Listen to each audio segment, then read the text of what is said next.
Okay, and we're also going to learn the Shara Yichud, basically, just to give you in a very nutshell, but we're going to actually more so be, what do you call it? More so be, we are more so going to understand it as we go along, because it will be self-explanatory what we'll be covering. So since he already has an introduction, there's no need for us to over-introduce. But in a nutshell, the entire Seder Shtal Shlos, the entire chain of the world coming down, of God creating the world. So you have the main book, which is by the Mittler Rebbe, the second Chabad Rebbe, the son of the Alter Rebbe, the first Chabad Rebbe. And then you have one of his disciples, one of his Hasidim, Hillel Paracher, who wrote an explanation. Actually, he wrote two explanations. And ultimately, we'll cover both. But we're going to start with Hillel Paracher's explanations first, and then go inside, because it's a lot easier to understand. In other words, what the Mittler Rebbe himself writes is very, very short. It's he packs a lot and very few words. So this is going to allow to better understand that, because Hillel Paracher expands on it a lot more. So we're going to start actually with Beer Base, the second explanation of Hillel Paracher. That is on page Kuf Mem Tes, page 297.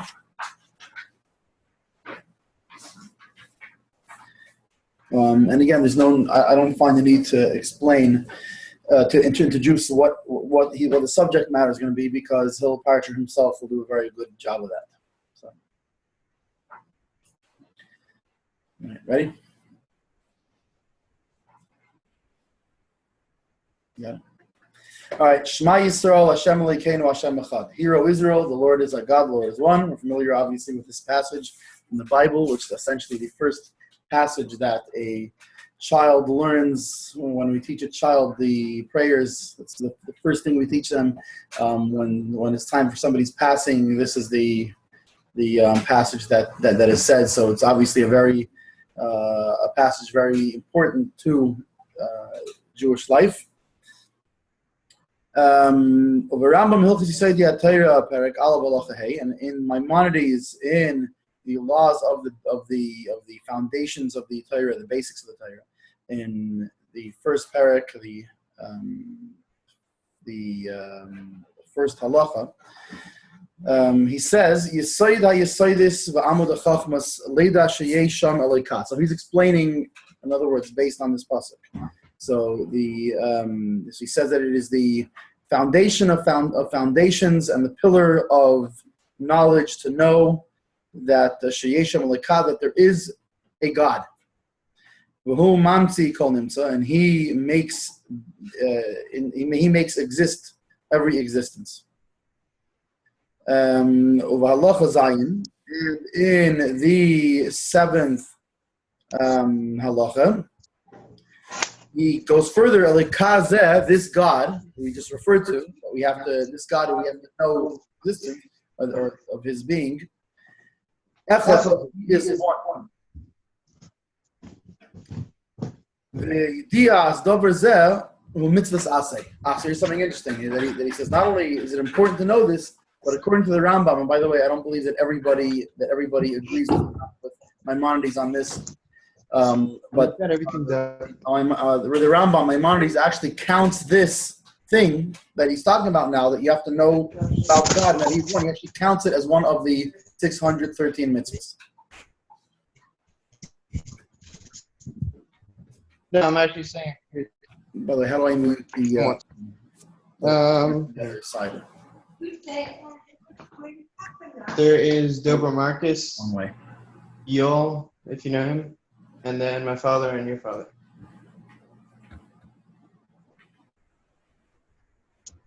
Yeah, right there, mute. Okay, perfect. Okay. And how does he know that this is, Maimonides know that this is one of the positive commandments that he enumerates amongst the 613 commandments? Shenemar Shema Yisrael Chul, because it says Shema Yisrael Hashem Elokeinu Hashem Echad. Hear, O Israel, the Lord is our God, the Lord is one. So the Rambam counts this as an actual commandment. So now Hillel Paracher begins his explanation on this. Muvan midvarav, it's understood from his words, from the Rambam's words, from Maimonides' words. She'inyan shma, that this concept of listening, hear, O Israel, this hear that it is saying in this pasuk, it's not referring to just physical hearing with the physical ear. But his intent in Shema, in the word here, is also to understanding. Shenikra Shmiya, which is called hearing. Al Shem Pnimius Ha'izan, because of the inside of the ear. Shehu Kayach HaRuchnius Amalubash Bay. That this is the spiritual power that is enclosed in the inside of the ear. That he understands and can differentiate between good and bad, between something that is true and something that is not true. Like it says that the ear can differentiate words. In other words, when you hear something, right, it's like you'll say, it sounds like he's lying.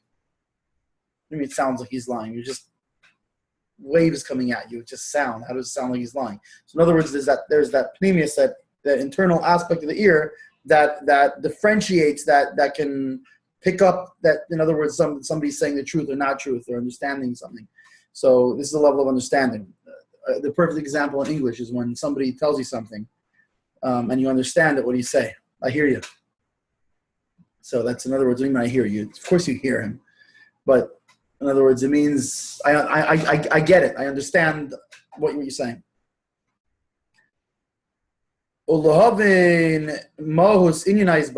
So now to understand what is his baininus, which I'm not gonna actually translate that word, because we'll let Hil Parasha explain that word, what it actually means. The Loma Nikra b'Shem is, so he's bringing a question now. What is his baininus? That's the question. Second question. Loma Nikra b'Shem his baininus b'nun hakafel. Why is it called his baininus with two nuns? Shemayr al chayzik hadavar, which it's known that no word and not even any letter in the Torah is something that's wasted. In Lashon HaKodesh, in the Holy Tongue, there's nothing, not even a letter that's wasted. So the fact that there's two nuns shows something, and in general, a doubled letter shows empathy, shows the strength of something, of the word that we're trying to get across here. Like it's known to those who are medaktik, or in other words, particular in grammar of Lashon HaKodesh. V'gam lomo toli. So that's the second question. Third question. V'gam also lomo toli kol ikar is by baininus. Why is this concept of baininus so important? This concept of understanding. V'loi b'chakmus, and not another concept of chachma. So now, just to briefly, so he'll get into it more in detail, but just to explain it briefly. Chachma is a higher form of thought. Chachma is an intuitive form of thought, whereas bina, which is baininus, comes from bina, is thought as it's more fleshed out. In other words, that it's put into letters, not necessarily written letters, but even letters of thought. But in other words, where it can be explained to somebody. So chachma, this intuitive, and again, not to go too much into it because he's going to explain it better soon.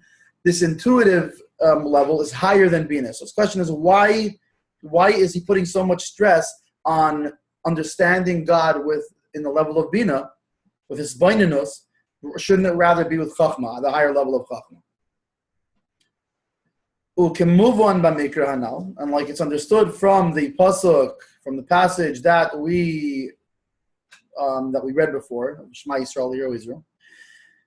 She'tziva mitzvahs liyachdei b'loshin Shema, that he commanded the commandment of unifying Hashem's name in the language of Shema, hear, listening, which is specifically the concept of, it's specifically understanding in a way of letters, in a way of words, in an explainable way that's able to be communicated. And not in a way of chachma. And in truth, chachma is higher than bina. And actually, we know that chachma is equated with seeing. Re'eh. So anytime, for example, in the Torah where it says like Re'eh, right? Re'eh nosat lefnechem. So this week's parsha we started Re'eh. Re'eh is talking about chachma, and there's actually a whole thing for that. That's a whole different nightmare. So we won't get into that. But so in other words, it should have said Re'eh Yisrael, see O Israel. That would have made more sense. It's a higher level. See O Israel. So why specifically this lower level of a hero Israel is so important, that the mitzvah, the actual mitzvah, and by the way, it doesn't mean that not to say that understanding God in a way of chachma is not important, that understanding God in an intuitive way is not important, but the mitzvah itself that the Rambam brings down is from hear, O Israel, from this level, this seemingly lower level of hearing. So that's essentially what he's giving you here. It's not just a little question that he's going to answer in in a 3-page mimer. We're gonna be going on for many pages before we even have a concept of this. And not only that, really what we're going to get even more than that is we're going to go many pages to realize how little of a concept we have of this. That's the truth. So I guess let's dive right in now. So in order to understand the answer to all these questions that we just brought up, because he just asked you why bina, why not chachma. So but wait, what is chachma? What is bina? Oh, so now he's going to explain that. So he's going to now give us the introduction that we need in order to even understand where his question is coming from.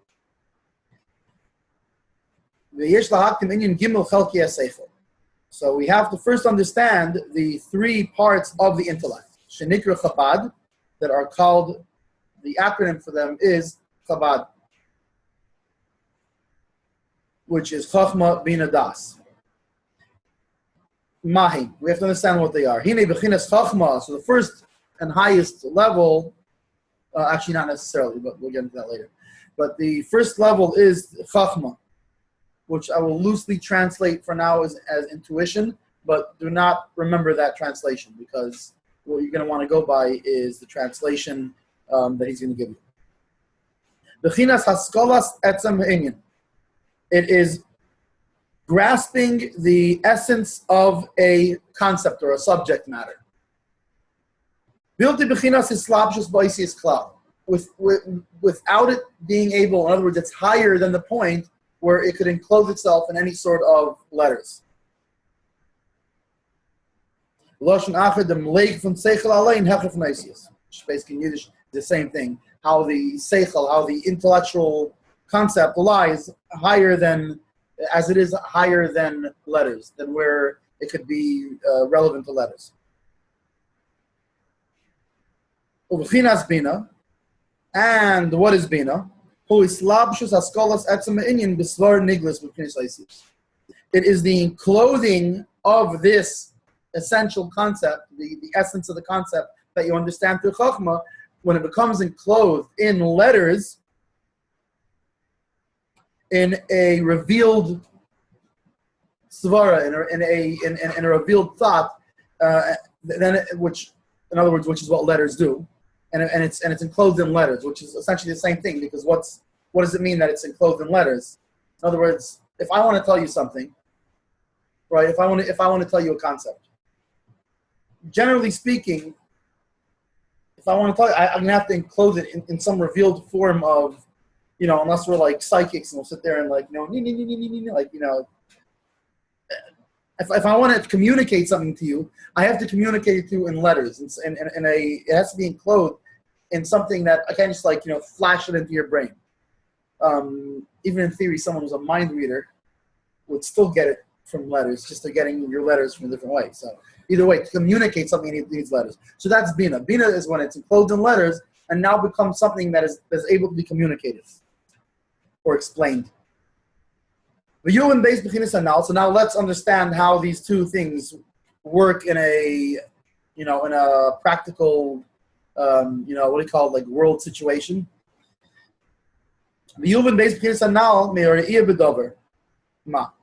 So you can understand these two levels from looking at an item, looking at an object, whatever that object may be. How he holds this item in his mind in a general way, but he can't explain it to somebody else. He doesn't understand it in its quantity, but its volume or in all of its little parts. For example, let's say somebody looks at an amazing piece of architecture, an amazing building.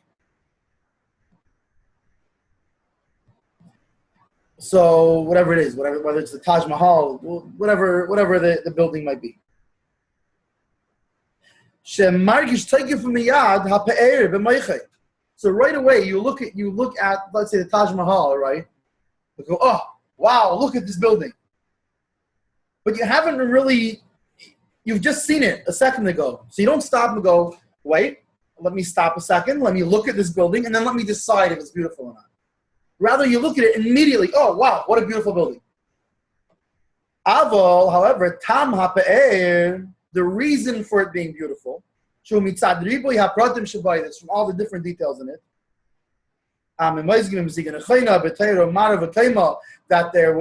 they're in at certain angles and in certain shades and whether it's something that's a big height or. He doesn't understand it all. So, again, let's go to the Taj Mahal, for example. There are certain things that make the Taj Mahal a beautiful building.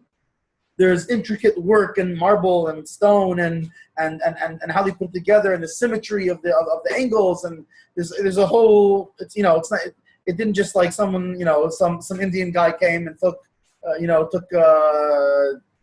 some dirt and okay, we'll put it together 2 minutes. Okay, and then he has his building all this. Like the Taj Mahal was a piece of work, the planet, figure it. So there's a lot of little tiny details that make the Taj Mahal something beautiful. But when you first see the Taj Mahal, imagine you've never seen the Taj Mahal before. And I flash in front of you a picture of the Taj Mahal. And pull it away. And I say, what do you think of that? And you say, wow, it's beautiful. I'll say, expand on that. Explain to me, why was it beautiful? I don't know. I didn't really see it all that long. It's not for. She showed it to me for a second. Let me look at it again, and I'll tell you. So that's chachma. You've understood the essence of what you're looking at, but you can't even explain it to somebody else because it hasn't settled in your mind beyond just the chachma, beyond that flash.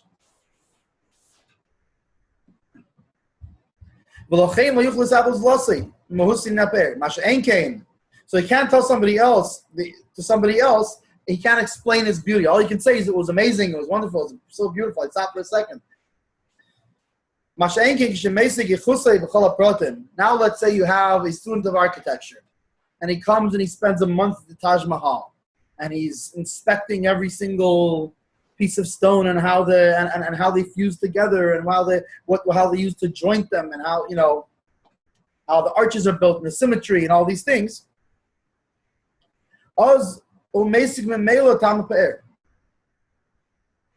Then automatically he can also give you the reason. He understands automatically the reason for why it's beautiful. It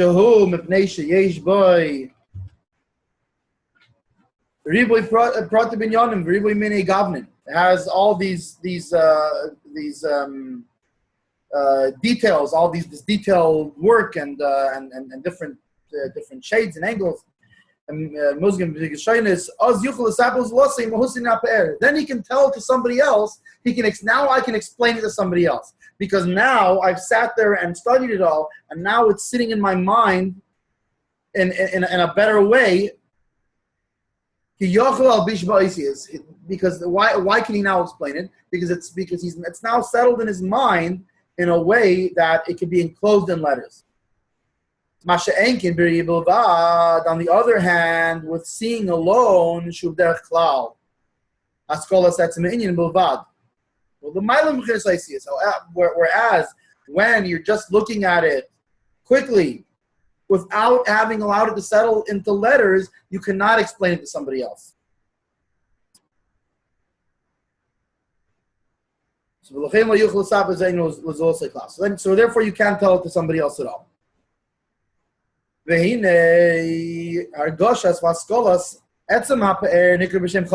So the first type of understanding something, that quick understanding that hasn't settled yet into letters is called chachma. However, the understanding of the reason of its beauty as opposed to the essence of its beauty. In other words, there's two things. There's the fact that it's beautiful, and then there's the reason it's beautiful. So the fact that it's beautiful, that the essence of its being beautiful, understanding that is chachma. But understanding the reason of its being beautiful, why it's so awesome. This is not part of the essence of its beauty. And it's like an enclosement to it. So these letters are like an enclothing to the essence of the beauty. Because, for example, if I'm going to explain you now this building, and I'm going to start telling you about its angles and about its arches and all these things, right? So let me ask you this: if I now tell you about this building, and I explain it to you very, very detailed, right? Have I given you the building? I haven't given you the building. But even though I've explained it, it is not the essence of the beauty of the building. The essence of the beauty of the building is the essence of the beauty of the building. It's not something I can throw into your brain. But I can but the icy, so that's why it's like an enclosement to it. It's like an exterior thing. And this kind of understanding is called bina. So that's what chachma is, and that's what bina is. Going back to the beginning, so it's this second type of understanding, specifically the kind in letters that the mitzvah is to understand God. In this second kind of understanding. So even further makes the question more interesting, because it would seem like understanding the essence of the building is a lot higher than just this exterior enclothing of understanding the why it's beautiful. So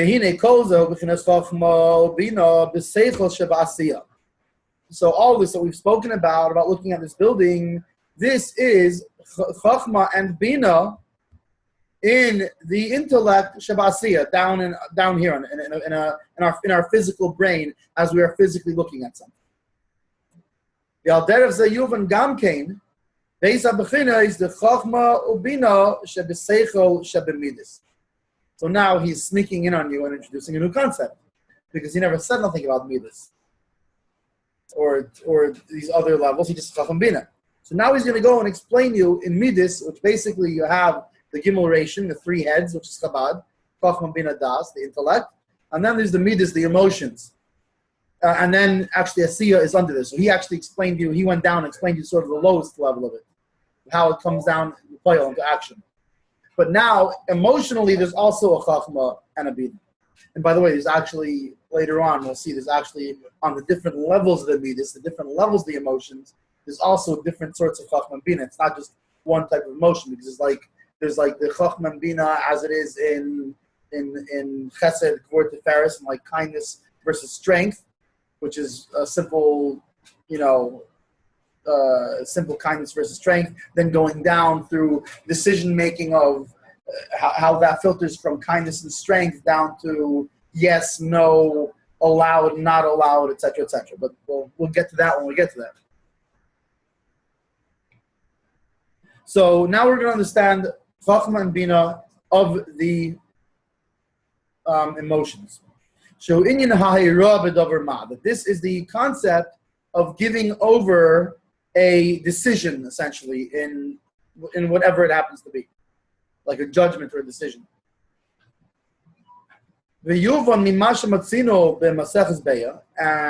we can understand from what we find in the Talmud, in the tractate Beya, the Rav Kahana and Rav Ashi,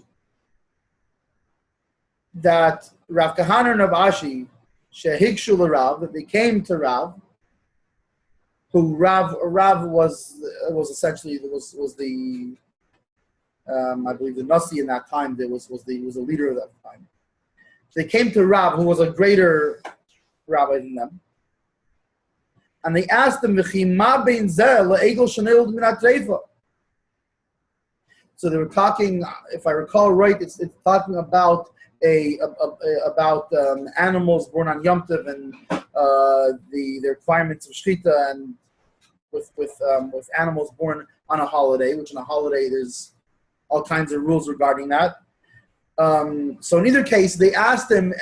So basically, in that case, Rav had made his halachic decision one way, and so they asked him, "Wait a second, wouldn't this be the same like a calf that was born from a treif animal that you paskin the different way? That your decision was the other way, and it seems like we're talking about the same type of thing here.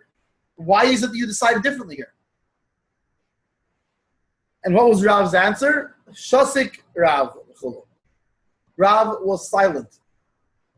Rav did not answer them. However, he was silent. But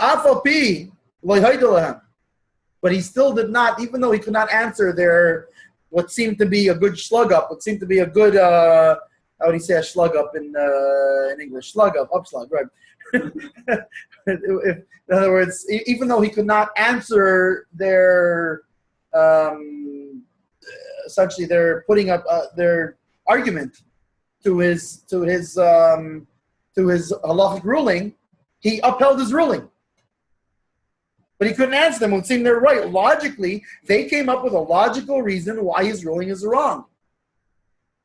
And yet he upheld his ruling even though he couldn't answer them. And he did not come back off of his ruling that he made.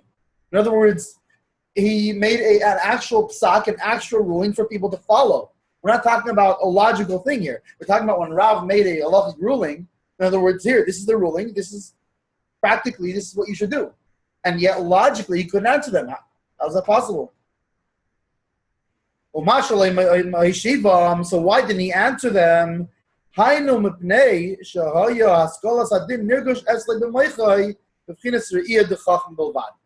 So it's not that he didn't understand why they were wrong. No, he saw that they were wrong. But in his mind at the time, he saw that they were wrong in a way of chachma. Which, like we said, chachma is on a higher level than can be put into words. So here's the thing. If you want to come with a logical explanation to him, and you want to logically counter their argument, what do you have to do? Well, you need words. You have to bring it down to bina, and once it's in the words of bina, now I can counter your argument with an argument. You're bringing a bina argument to me. I have to counter with a bina argument. Now, at the same time, though, that's why he upheld his ruling, is because his chachma trumped bina. In other words, he understood that he was right. He knew that he was right. But at that moment, he couldn't put it into words why he was right. It's sort of like, for me, this is a common thing.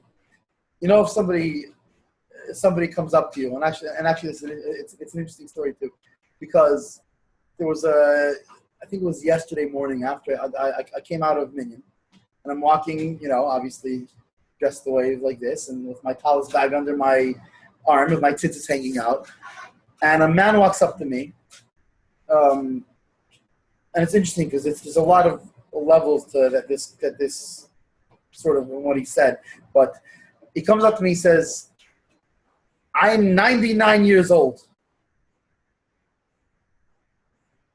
And he says, "And I saw what Hitler did to the Jews." Right? And then he tells me, this stuff, he says, you were chosen from all the nations, right? We say in every holiday, we see, you chose us from all the nations. He says, this was written by people. And he says, why is my children should get killed because people like you? Yeah, like me, people like me. In other words, that's why Hitler... Okay, now here's a funny thing. At the time, I was just almost like awestruck by this guy. Like, now, so you know how like then after somebody says something, the perfect comeback comes into your brain, and because now you like you. In other words, right away, first of all, I can tell you this: before anything, I could tell you he was wrong. Right now, by the way, even had I had the comeback come into my mind instantly, I still wouldn't have told it to him. Because the bottom line is, here's a 99-year-old Jew who went through the Holocaust. What right do I, how, even if I have the best comeback and I know he's wrong or whatever, at that point, my job was just to shut the crowd. Be quiet at that point. It's not, that wasn't the time or place to be smart. But honestly, I didn't like, if I let's say in theory, if I would have given him a comeback, I wouldn't have had anything on the tip of my tongue. I was just sort of, even though I knew he was wrong, I was awestruck by the moment. Now later, as like I get into my car later and I'm driving away, and I was thinking in my brain of all these different things that I wouldn't have answered him even if I could have. For example, because of me, 6 million Jews were killed. Because of you, 6 million Jews were killed for nothing. Heavy thing. In other words, so what were they killed for? If there's no continuation. Again, I wouldn't have said it to him, because this is what right do I have? This is a Jew who went through the Holocaust. So, however he's feeling about, and in many cases, it's actually their denial of God, in a way, is the biggest belief in God, because it's not that they're denying God; it's that they're so angry at God because they believe physically that God killed their family. In other words, they believe that God is responsible for everything. That's a very practical way of belief. And they're angry at him, and therefore they're saying, you know what, God? I'm denying your existence.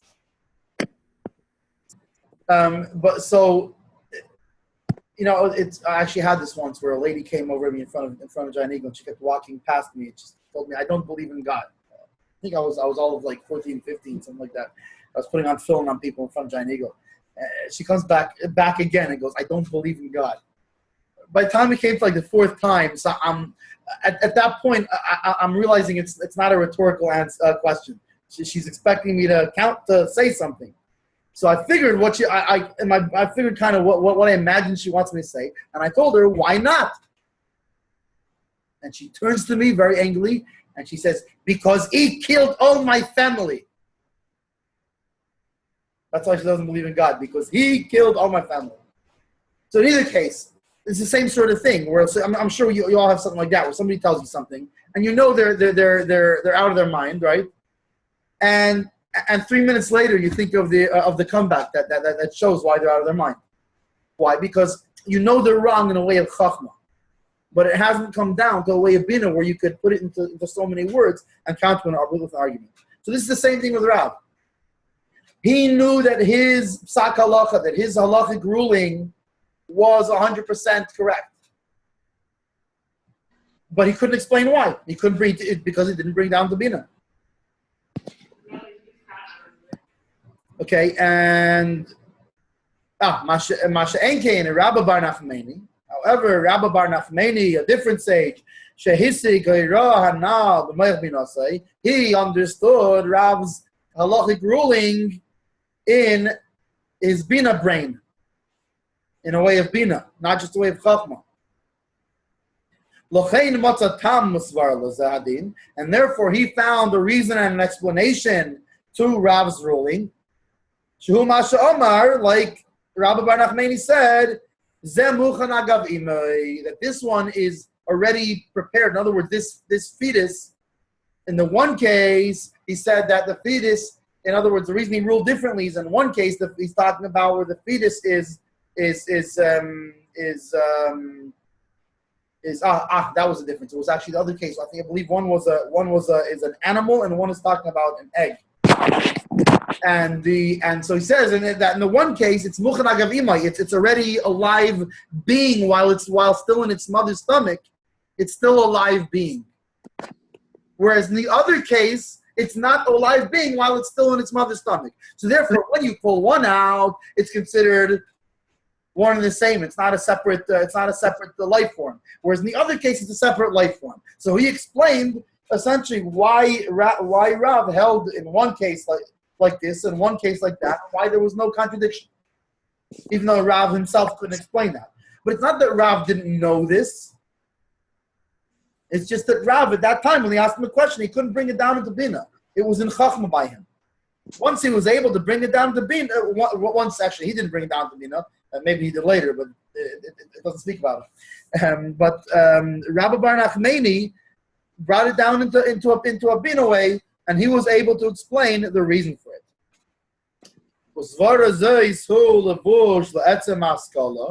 And this explanation, it wasn't the actual haskalah, because who had the actual intellectual concept? It wasn't Rabbi who explained it. He was just explaining the ruling. Whose ruling was it? It was Rav's ruling.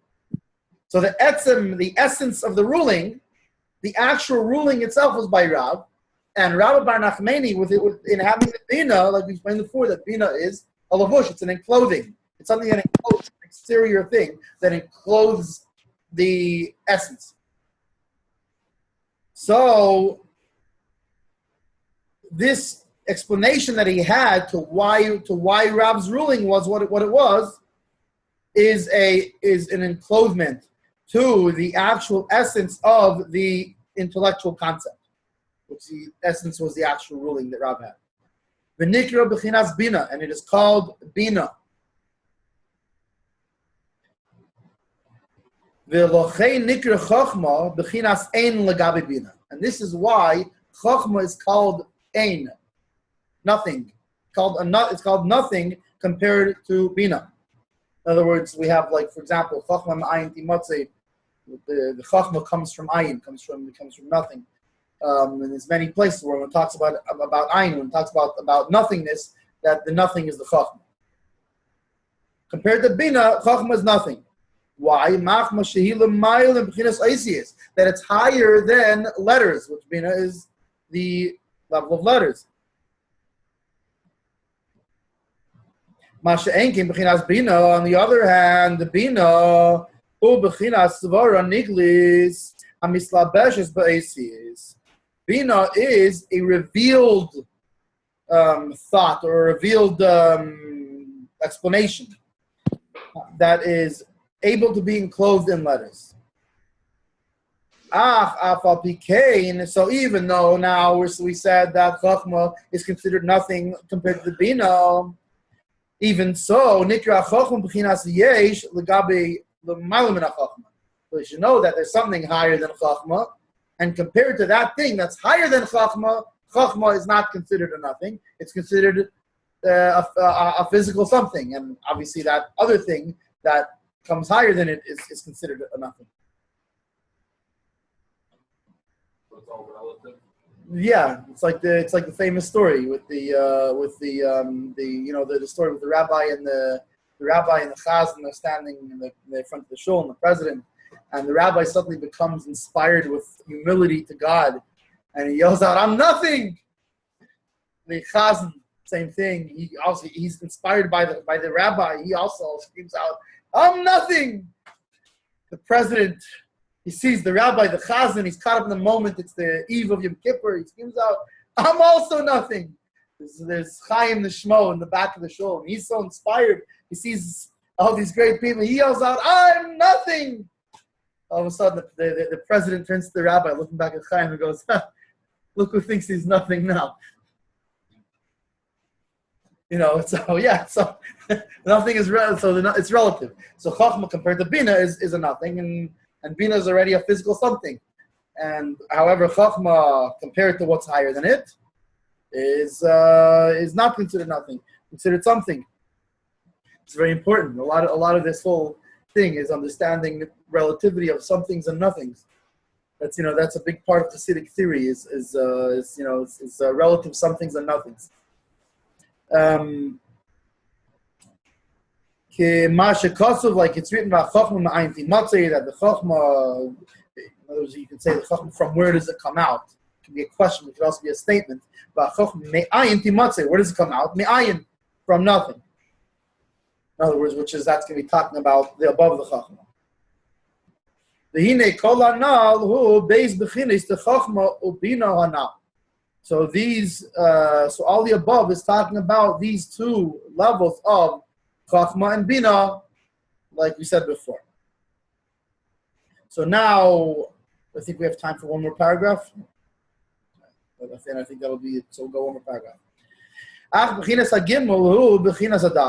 Now, what's the third? We said there were three things: Chachma, Bina, Das, Chabad. What's the third thing? So the Chab of the Chabad is Chachma, Bina. The Dalit is Das.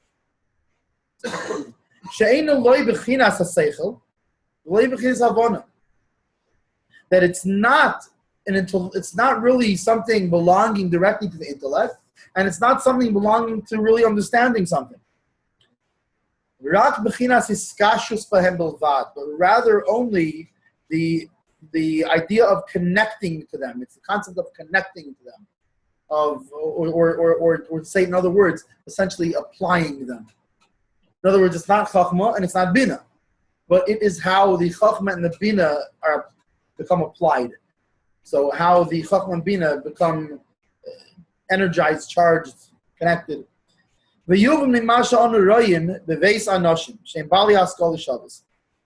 So let's understand what he's talking about here. You have two people. They are people who have a similar IQ, so to speak. They're both equally smart. And even so, one of them invests himself. He really connects and ties himself with this subject matter, with this intellectual subject that he's learning, that he's trying to understand. And that is that he contracts, he kvetches the power of his seichel, of his mind, of his intellect, and his thought.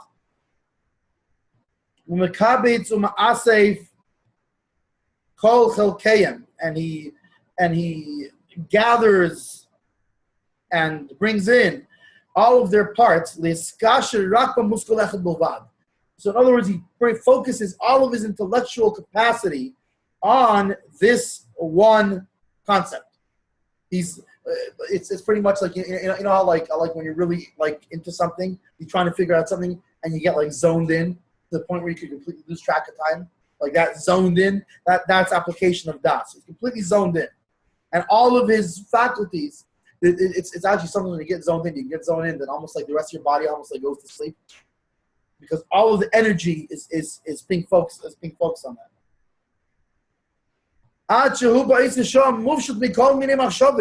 To the point where he's completely separated from any other types of thoughts.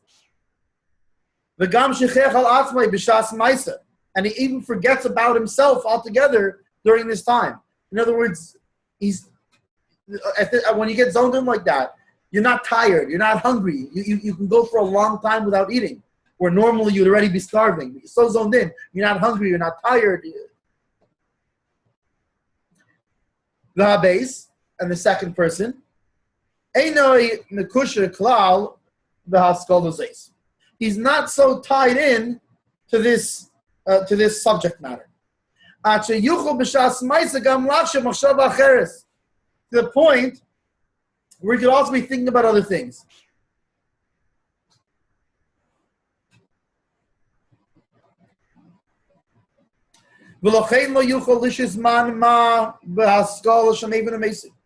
So he can't really spend that much time on it, because if you're not interested, you're also not going to spend so much time on it. You're going to lose interest. But even the time that he's spending on it, he's not completely vested in it. Did I say the whole thing weird? Oh, yeah. Masha'ekin Aleph Yochel Man Rav Baskola Shemevin Amazing Mitzat Toiki V'Skashrusaba. Whereas on the other hand, the first person who's completely vested in it, completely zoned in, he can also sit on it for a very long time because he's so tied to it. So if you look at the difference between these two people, this is what's called the power of das. This is the third element of the intellect, is das. So, in other words, the first person who's completely vested and completely tied up in it and zoned in, and nothing else is there, and he can spend a lot of time. That's das.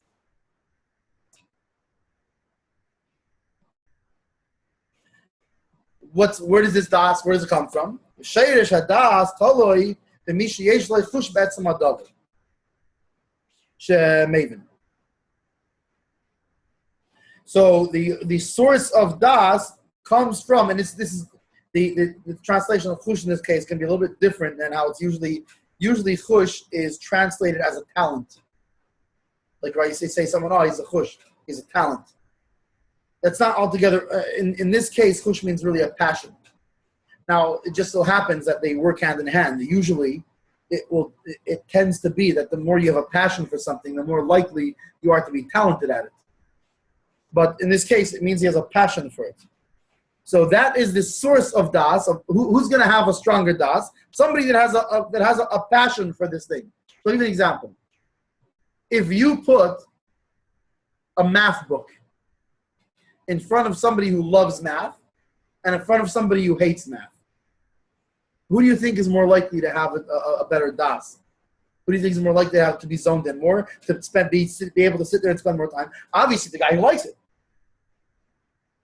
In other words, so his passion is what fuels his das. The kid who hates math, he's not going to be able to sit over the math book. I hate it. Now, it just so happens that Mr. Young wants me to, remember the good old days?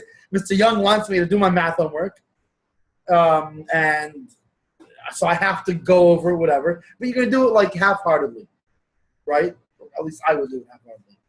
Whereas Lisha, right, who loved math, a kid in our class who was good at math and enjoyed math, he did a much better job. He did it more thoroughly. I spent 5 minutes looking at it. He could spend a long time looking at it. He enjoyed it. So this is the source of das. Is somebody when you're passionate, who is passionate about a concept. This is what the source is. What causes somebody to have more or less of a das. Like somebody who is a kind person in his nature, but atmos nafshi, in the essence of his soul.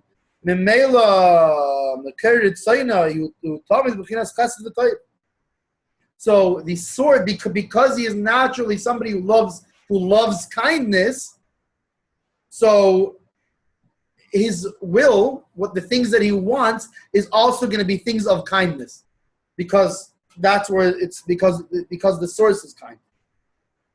And this source, it how do you say, it makes born by him. Hey, I didn't say this was in English. What's it called? We aren't learning English. We're learning Shayyichet. It is in a way it creates by him, but yeah, you can say it creates by him. It makes it born. But whatever, it makes it born. I'll use that. But yeah, it could be that creates with him. Gilu Yiratzin, the revelation of a will, l'chesed v'tayv, for kindness and good, b'tmidus, consistently. Gilu Yiratzin zeh, and this, so he's actually jumping a little bit from this because it's to something else. Because what he essentially, and you'll find he does this. You'll find he's in the middle of talking about something, he decides that he wants to kind of connect it up and down for you, but he doesn't always warn you. So, in other words, there's a thing of someone who's passionate for something, and then it comes back further to, in other words, generally, there's also people's natures. You're a kind person in nature, you're going to be passionate about kind things, and therefore it's also going to bear by you a das for kind things. It's going to bear out by you a rutz and a will for kind things. And this, at this point though, this chush, and I mean, even the truth is all this, the chush, the ratzon, and even what bears out the ratzon, is all higher than the intellect. This all happens above the chacham bina das. And by the way, this is something you'll notice he'll do often.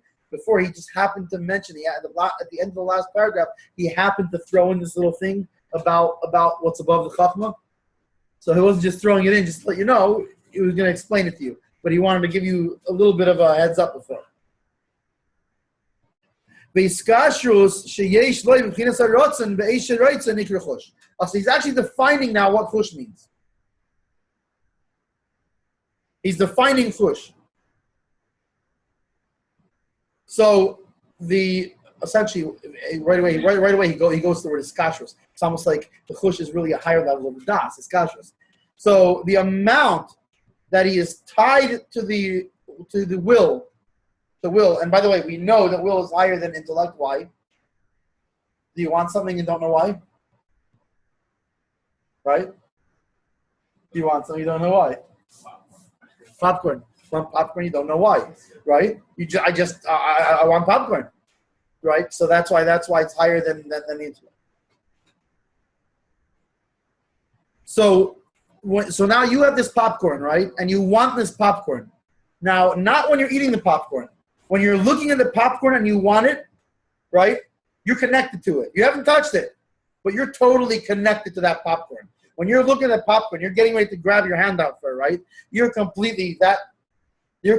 Okay, that's chush. That is what chush is. Now, let's think of that popcorn. Let's go back to our math example, right? Let's say you feel about math the way that you feel about that popcorn. Let's say that, or or whether for you it's schmaltz or ice cream, whatever it is. But before you have it and you want it, and there's that hiskashrus, that connection, right? That is almost like you can almost say it's a charge, right? Like that charged feeling, that's chush. Imagine you feel that way about math. You're probably going to be able to spend a lot of time. Now, I thank God that I don't feel that charge about math, because if I felt that way about math, I'd probably spend a lot of time on math, and I hate that stuff. So that's what the chush is. So that is what bears out. We said the chush. That is what causes das. That's the source of das.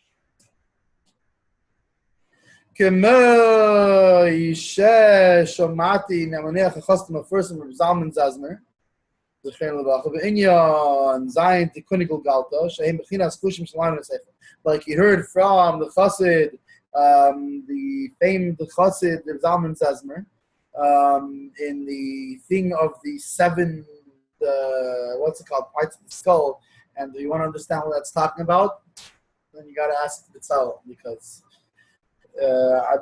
he's talking about something that I think only Bitzal knows about.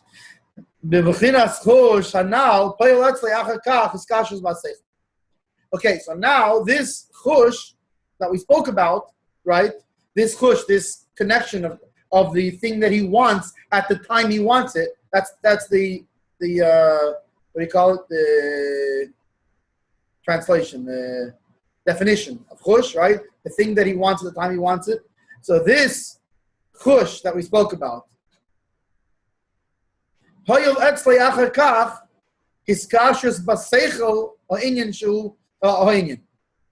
now that you want, just like we said, now that you have this iskashrus, this connection, this charge to mathematics, then now you're gonna also have das when it comes to the intellect of mathematics.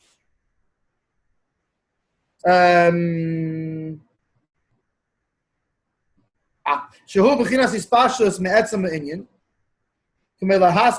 which this is, in other words, in order to spread out from the actual essence of the concept, right? Well, how does he mean by spreading out? To come up with all kinds of different reasonings, to prove the what's it called, the doing of good. The Chema Haskell, to come up with all kinds of all kinds of reasons, or all kinds of ways, how to bring it into action. The okay, so that's, in other words, all these different things, all these bringing it down to different levels, whether it's explaining it to somebody else at greater detail, or bringing it down for a kid, for something like that, all these other things that are going to expand off of it, or bringing the concept down into action. Say now taking the mathematics and applying it to the arm movement of a robot, something like that. So all these come from the dots that becomes applied to it. And his ability to do that depends on the chush. The Eimika is Kashas Baskolas Inyan, and how are you going to know the depth of his being connected to this intellectual concept, i.e., how strong will his das be, right?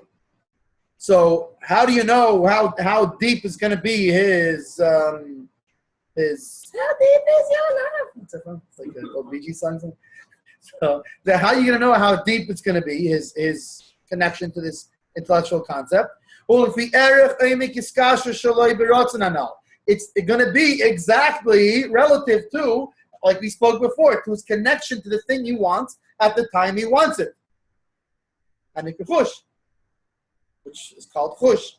So how strong his chush is going to be for something, however much he's passionate about this thing, however much connected he is to the thing he wants at the time he wants it, is going to be how connected and how zoned in he is on this intellectual concept. And this is enough to understand. He always says it, and it never is.